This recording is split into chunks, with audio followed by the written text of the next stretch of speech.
credibly and irrevocably ends its support for cross-border and all other forms of terrorism.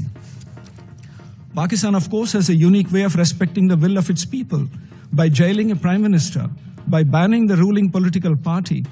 India had entered into the Indus Waters Treaty 65 years ago in good faith, in a spirit of goodwill and friendship, the most recent of which was a Pahalgam terror attack in April 2025, which involved religion-based targeted killings of 26 innocent civilians by Pakistan-sponsored terrorists.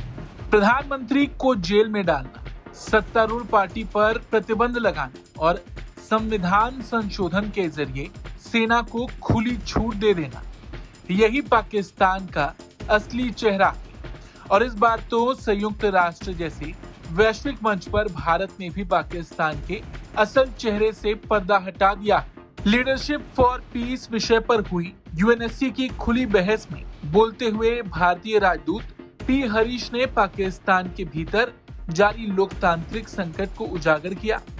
उन्होंने इस दौरान कहा कि पाकिस्तान में पूर्व प्रधानमंत्री इमरान खान अगस्त 2023 से 190 million euro के भ्रष्टाचार मामले में जेल में हैं। इनके अलावा 9 मई 2023 के विरोध प्रदर्शन से जुड़े मामलों में उन पर आतंकवाद निरोधक कानून यानी कि एंटी टेररिज्म एक्ट के तहत मुकदमे चलाए जा रहे हैं। इसके अलावा पाकिस्तान में और भी बहुत से अत्याचार लोगों पर हो रहे हैं और इन्हीं सब बातों को लेकर भारत ने भी पाकिस्तान के असल चेहरे से पर्दा हटाया।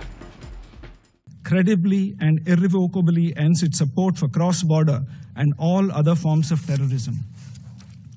Pakistan, of course, has a unique way of respecting the will of its people by jailing a prime minister, by banning the ruling political party, and by letting its armed forces engineer a constitutional coup through the 27th Amendment and giving lifetime immunity to its Chief of Defense Forces. Let me be clear.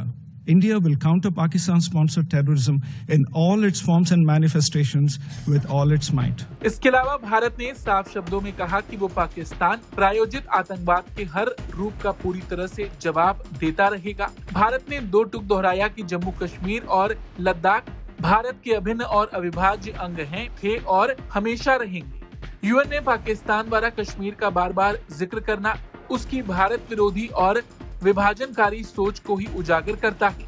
Bharat ने इस दौरान ये भी बताया कि पिछले 4 दशकों में पाकिस्तान प्रायोजित आतंकवाद ने हजारों भारतीयों की जान ली है। अप्रैल 2025 का पहलगाम आतंकी हमला इसका ताजा और भयावह उदाहरण है, जहां धर्म पूछकर 26 निर्दोष नागरिकों की हत्या कर दी गई। इसी पृष्ठभूमि में भारत ने स्पष्ट किया कि जब तक पाकिस्तान सीमा पार आतंकवाद को पूरी तरह और स्थायी रूप से बंद नहीं करता, तब तक सिंधु जल संधि को स्थगित रखा जाएगा।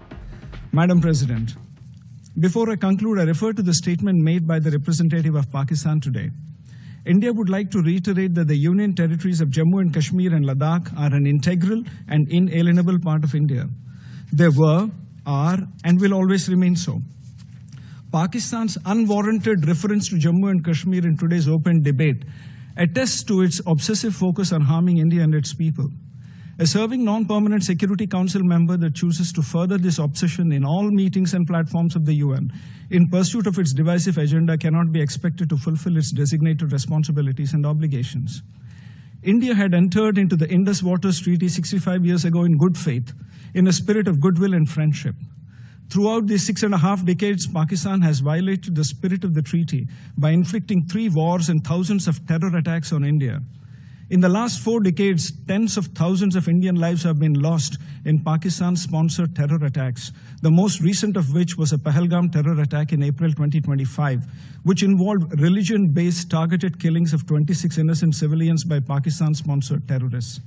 It is in this backdrop that India has finally announced that the treaty will be held in abeyance until Pakistan, which is a global epicenter of terror, credibly and irrevocably ends its support for cross-border and all other forms of terrorism. कुल मिलाकर पाकिस्तान का असल चेहरा इस बार भारत ने UN के मंच से दुनिया के सामने रखा है। फिर चाहे अपने ही देश में पाकिस्तान का अत्याचार हो या फिर सीमा पार आतंकवाद को बढ़ावा देना। भारत के इस बयान पर आपका क्या कुछ कहना है, कमेंट करके जरूर बताएं। Bureau report, Bharat.